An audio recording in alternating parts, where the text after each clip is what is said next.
bisa melakukan 10 perintah Allah ini atau 613 ini. Ya. Dan setiap tahun sekali, perhatikan baik-baik, setiap tahun sekali, seorang imam besar dia harus masuk ke ruang Maha Kudus untuk mengadakan pendamaian bagi orang Israel yang dinamakan The Day of Atonement atau Hari Pendamaian.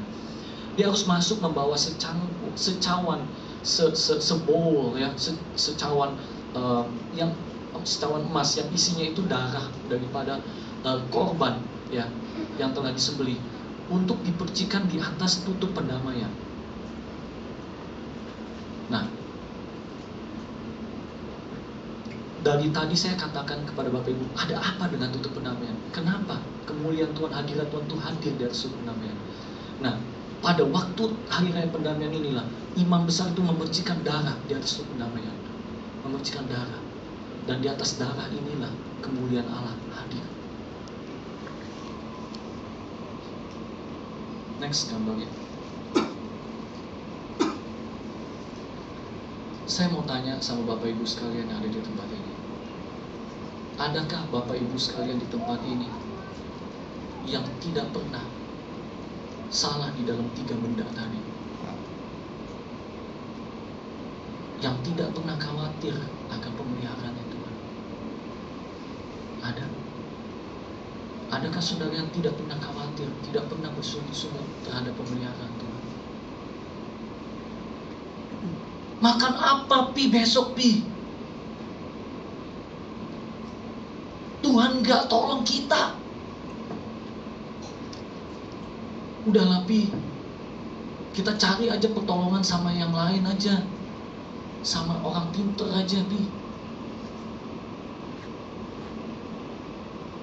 Berapa banyak kita seringkali kita gak percaya sama pemeliharaannya Tuhan.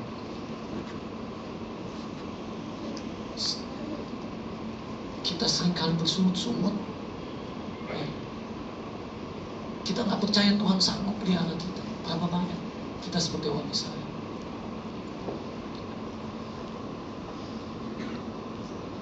Berapa banyak dari kita di tempat ini yang saya mau tanya malam ini secara jujur, tidak pernah kita memberontak terhadap orang tua kita,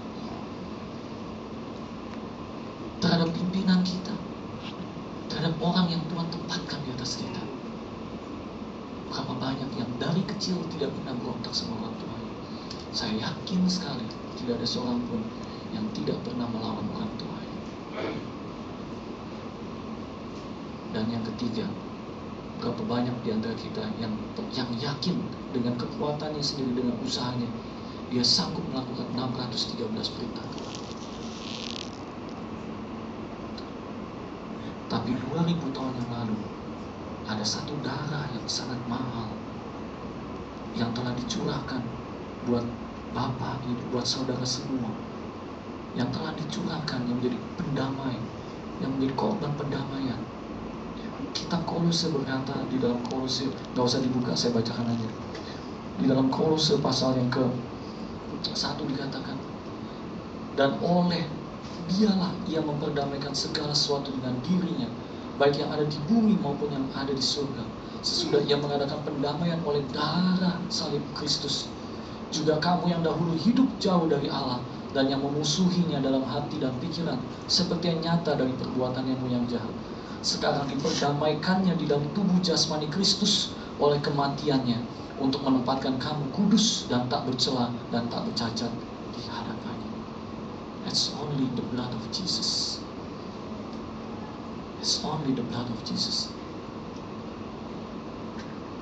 Cover semua pelanggaran dosa kita. Dan di atas darah itulah kemuliaan Allah hadir di hidup saudara, di hidup kita, di hidup saya, yang telah menerima Dia sebagai Tuhan dan Juru Selamat kita. Amen. Pemberontakan, sungut-sungut terhadap penyediaan Tuhan, ketidakmampuan kita di dalam menjalankan semua hukum-hukum Tuhan.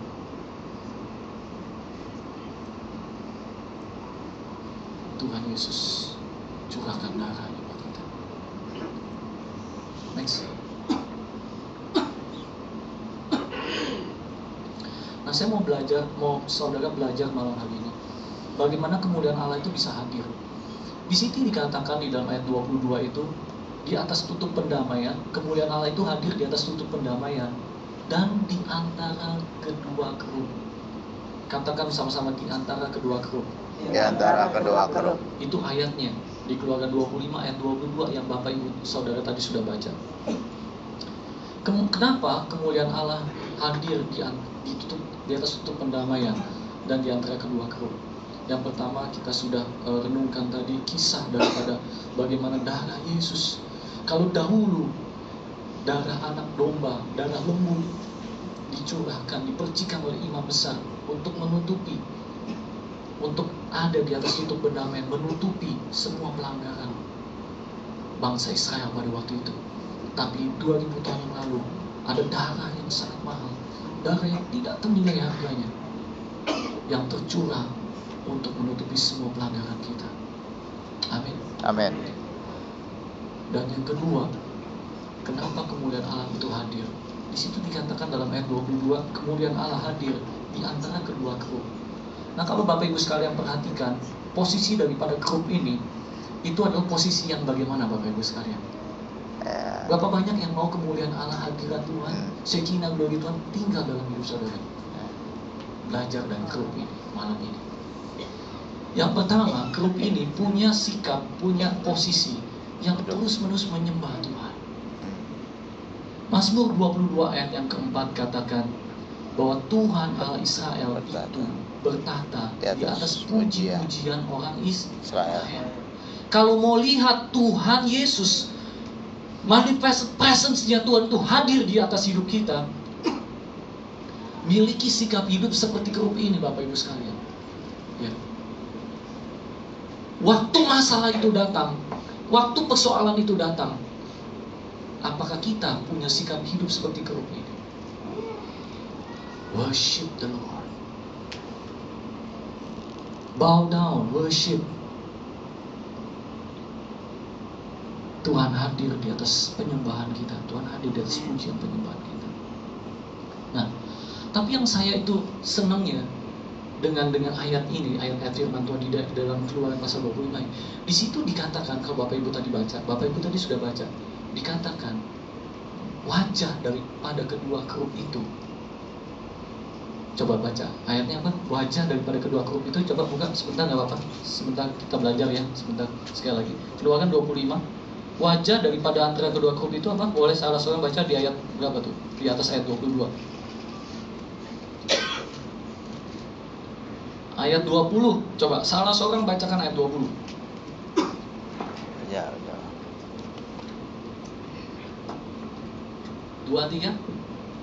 Kerup-kerup itu harus mengembangkan kedua sayapnya ke atas, sedang sayap-sayapnya menudungi tutup perdamaian itu, dan mukanya menghadap kepada masing-masing kepada tutup perdamaian. Itulah harus menghadap muka kerup-kerup itu. Kepada tutup pendamaian itulah tertuju mata wajah daripada kerup-kerup itu. Kalau saudara mau berhasil hidup saudara selaku berdamai dengan Tuhan. Kalau saudara mau betul-betul hadirat Tuhan penuh atas hidup saudara, wajah kerup itu menghadap ke tutup pendamaian. Yang pertama, saya mau bahas yang pertama.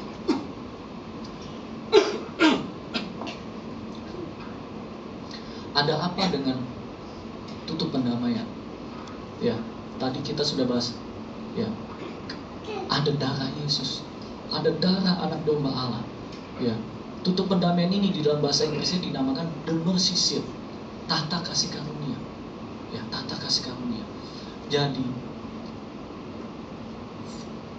milikilah fokus pandangan Bapak Ibu sekalian malam hari ini. Kalau mau lihat saudara diberkati, toko saudara diberkati Tuhan, usaha saudara diberkati Tuhan. Yang pertama, saudara punya kehidupan menyembah. Tapi saya mau katakan, bagaimana saudara bisa menyembah?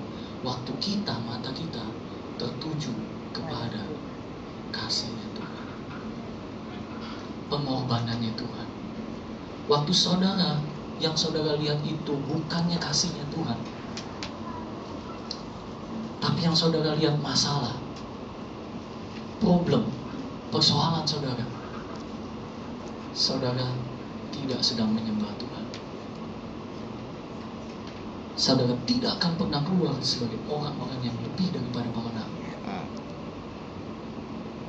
Perhatikan bagaimana sikap posisi wajah saudara pada waktu saudara mengalami persoalan. Adakah persoalan itu lebih besar daripada Yesus? Adakah persoalan itu lebih besar daripada kasih Tuhan? Tapi waktu fokus kita, wajah kita tujukan kepada kasihnya Dia.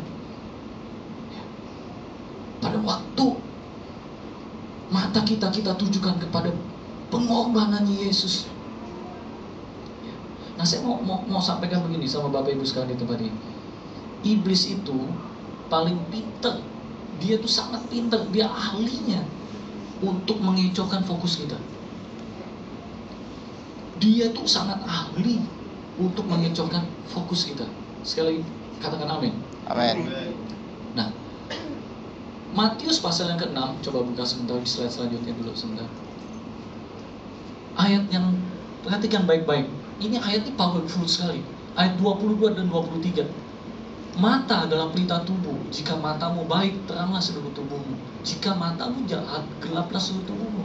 Jadi jika terang yang ada padamu gelap, betapa gelapnya kegelapan itu. Makanya nggak heran ada orang yang gelap sekali hidupnya, wajahnya nggak cerah gitu, nggak bright gitu, nggak cerah. Karena matanya dia lihatnya masalah. Kerup-kerup ini lihatnya bukan masalah. Posisi daripada si kerup ini, kenapa hadirat Tuhan itu hadir di antara di atas untuk pendamaian dan di antara dua kerup? Karena yang dia lihat itu Yesus. Yang dia lihat itu satu pribadi. Jika matamu, mata adalah pelita tubuh. Jika matamu baik, terang seluruh tubuhmu. Jika matamu jahat, gelaplah seluruh tubuhmu.